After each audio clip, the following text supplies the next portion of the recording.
and final session. Good afternoon all, and I'm not going to stand long between your lunch and you. But whatever we've been learning from morning, it's wonderful, and I think we all need to implement all of it.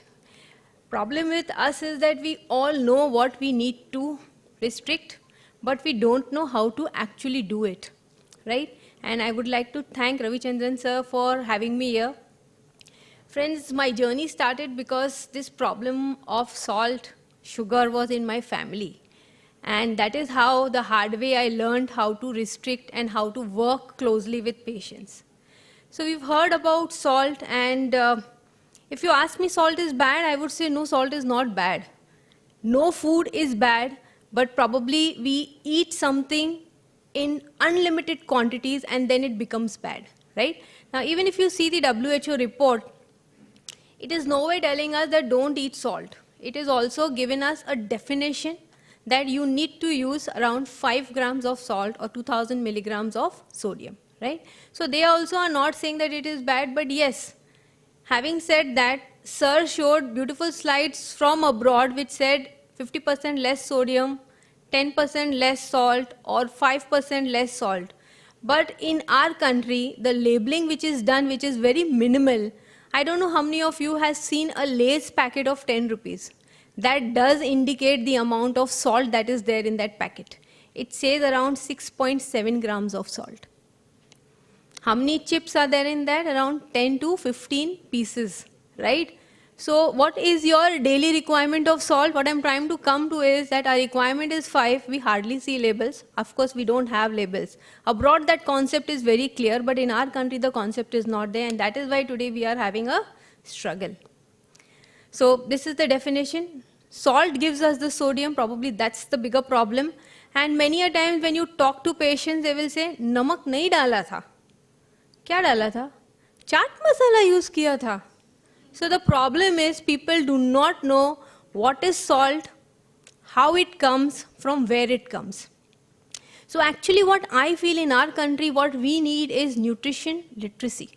We need to make everybody literate about what are the basic things that we eat, what does it contribute to us, right? So coming to this again report, and I don't want to add, we particularly know that our salt intake is leading to non-communicable diseases, and that is why this slide. And there is a reason for putting those colors to that salt. These are the colors of salt that we use, okay, in our day-to-day cooking. And it is not that we only use one type in one food. There are foods where we use 3 to 4 varieties. Typical example of is the Mumbai chaat. Pani puri, bel puri, right? So there we use the regular iodized salt, we use sindau, we use sanchal, and we use chaat masala.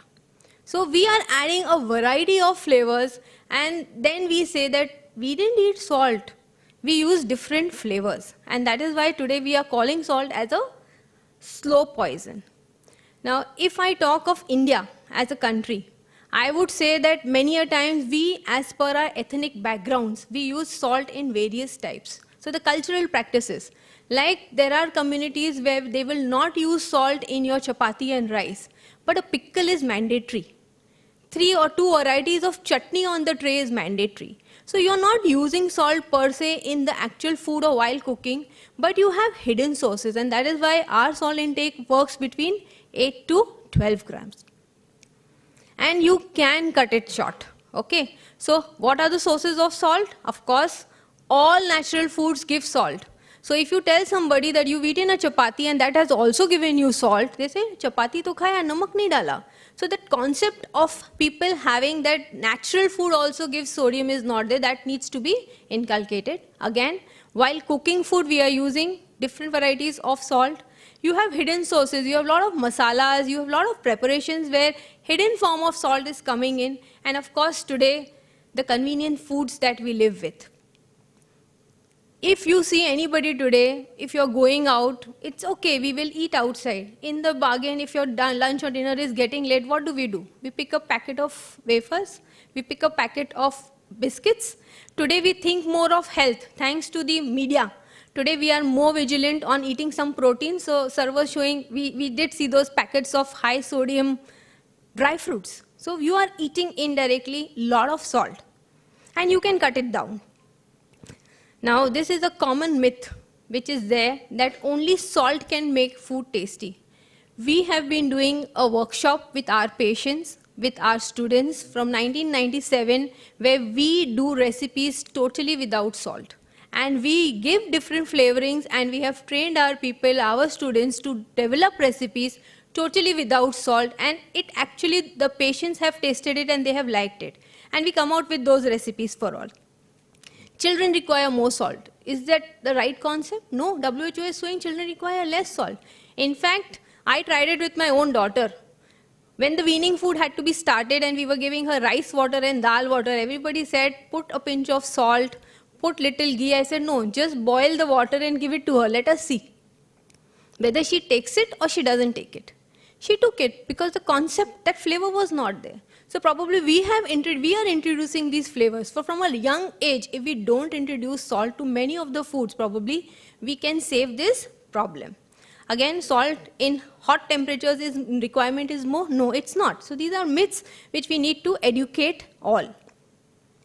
Again, the varieties of salt. So I was just trying to see in our stores what we were getting. So, you know, I got table salt, sea salt, Himalayan pink salt, then I got pickling salt, and I got black salt. These all salts are available, okay, but what I got in one store was this. He had all of it. And I saw a lady picking this, and I just asked that lady, why are you picking these different types of salt? Iodized salt is enough, no? She said, नहीं, pickle बनाना है ना, उसके लिए pickle का salt लगता है. मैंने अच्छा, वो सीका salt क्यों लगता है? वो सिकाई करने के लिए सीका salt लगता है. काला नमक, हिमालयन पिंक सॉल्ट इसके लिए लगता है क्योंकि वो स्वाद देता है खाने को. चाट मसाला पे, फ्रूट्स के ऊपर डालना पड़ता है. So what I am trying to emphasize is that we are using so many varieties, and there are people who are not even aware that what are they doing with the different types of salts and why the salt portion is increasing. Traditionally, Indian diets were the best diets. We ate pickles, we ate farsans, but we had a definition to it. We had a serving size to it, right? So again, I'm trying to just show you the nutritive value. This is of your table salt or the iodized salt, right? You see, this is basically sodium. 6 grams is giving you the required amount of sodium that you need for a day. So ideally, we are supposed to use 6 grams, but we are using 8 to 12 grams. Some other salts I will just show you. This is your Sindhu Namak. And many people believe that this does not give salt. This does not give sodium.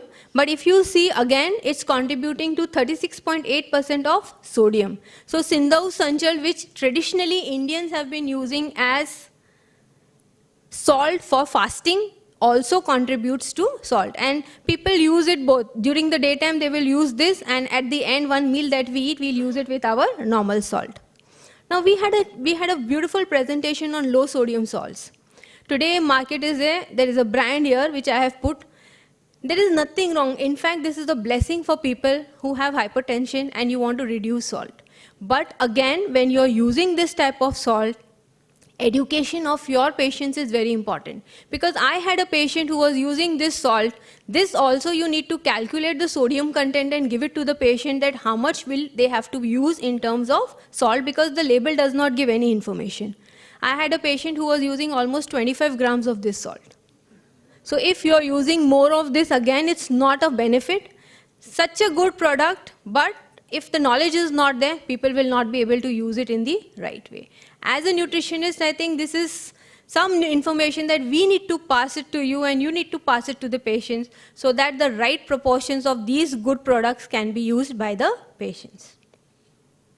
Again, another good product, low salt, which is again a potassium-based salt, which our patients can use, but again, you have to do calculations, and probably if you're dealing with a kidney patient, you need to see how much sodium and potassium he's allowed, and based on your calculations only, you'll be able to prescribe this. These products are not to be used over the counter, right? They need to be given with a prescription, and patients can benefit from them. How to reduce salt? Bharat sir put that slide, but I always feel that the salt shaker should be away from everywhere. Everybody's table, not only in the hotels, but even at our home. You should try to educate the patient and give them the 1 gram spoon. You know, you have measuring spoons. All homes would have measuring spoons. The smallest spoon in that, that is a 1/4 teaspoon. If you level the amount of salt, just fill it with salt, level it, that is about 1 gram salt. So if you need to quantify to your patient and say that you have to have 3 grams, give them the spoon and tell them they can do that, right? Food can be made totally without salt, and this much you can add. But probably we can talk of other things which I'll be adding, that what flavors we can give our patients. Again, try and using a lot of fresh foods, not using packed foods, processed foods. Today, you know, from supermarkets, we get vegetables in brand solution. What is that brand solution? That's a salt solution.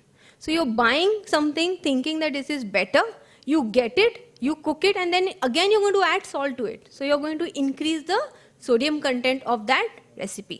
So again, ethnicity is a problem. Many people add food and they add salt to the food, and then again they use it on the table. So that's the problem, and we need to work on it. And again, working with schools and colleges, I think awareness should start at a very young age. When we do that, as a nutritionist, I feel that if we start doing it at that level, it really works. And I did have the opportunity to work with schools where I was able to bring down their salt percent by 25% in whatever snacks we gave the pre-primary schools. Again, try and avoid the high sodium foods. There should be an alert, and sir, at least in Maharashtra, the government is working on it, because we had some meetings where we are trying to put labels as the traffic signals, because people will understand that we had a discussion over there. I don't know how much progress has happened on that, but they were thinking on those lines to put labels of red, orange and green, so that people understand that how you have to work. So see this parampara masalas. Today you have ready to eat foods. There is mother recipe, there is madam. These are ready packets of food without salt, and it is one which is with salt. Now, as in India, there is a tradition to store everything. Masalas we buy in summer and we store for the full year. Similarly is with tamarind and kokum. So you get this variant where salt is applied to it and it is sold in the market, but you also have a salt-free variant. So when we have to talk to our patients, we have to tell them that they have to use the without salt variant, so that hidden salt is again not coming into their food. So if they are using this, is there a problem? There is no problem, and it will make the food very tasty. Same thing is with tamarind. Now what we have been using in our practice instead of the salt is amchur powder. And again, when we are giving them the advice to using the amchur powder, we are telling them to get the brands rather than using the dry mango, which we used to apply salt, sun dry it and then powder and use it. So salt in hidden form is coming. But if you go for the brands, here the brands will say a sodium content of 6 to 12, depending upon which brand you are buying, per 100 grams. So can't we use this, replace this? We can easily do. Right? And it will make the food tasty. It's not going to give you anything negative, metallic taste or any other foul taste to your mouth, because these are foods that we have used in our kitchen for years. So again, I have tried to use some herbs or some things that we use routinely in our kitchen. Ginger, garlic, spring onion. You have the kavit, wood apple. It's a sweet and sour fruit, right? Why can't we use that in our cooking? Because that also the sodium content is less. These are some recipes I had put so that you can use this. Like this wood apple chutney, you can easily make it. You can do it fresh. You cannot store these products. One thing that you have to keep in mind, because salt is not there, it will not get preserved. Maximum you can store them is for 24 hours. Spring onion or any vegetable, if you just dip it in vinegar, vinegar is what? It's just citric acid, no sodium. Right? If you dip it and you want that sour flavor when you're eating a low sodium food, if you eat it along, doesn't it give a good flavor? It does. But only thing is that, as sir said, it takes time to develop this flavor. It's not going to happen overnight. Now this is our recipe that we give our patients for chaat masala. You can use this chaat masala. We always say replace your salt shaker on the table with this, and you can use this ample. We have just jeera powder to it, pepper and amchur powder. So where you can add this to your chas, to your fruits, you can add it on top with your dals, vegetables, salads, wherever you like it. So this is how we have been promoting all this cause of giving people advice on how to reduce salt, or probably some of our kidney patients who have to actually eat without salt for a few days. And we have a team of our students, our graduates and master's students of nutrition who have been working with us. Our patients today have also developed interest into this, and they work very closely with us, and we come out with recipes. And again, I belong to the Indian Dietetic Association. I head the Mumbai chapter of this association, and we participate with Umesh Khanna sir and Amar Gandhi Foundation and Narmada Kidney Foundation as IDA. And our slogan was, "How's the salt? Low, sir. But how's the spirit? High, sir." So this is all that I want to tell you about the presentation. And I feel that salt is not bad, but you need to have it in moderations. And thank you for this patient hearing. These are some of my publications on low sodium recipes. Thank you.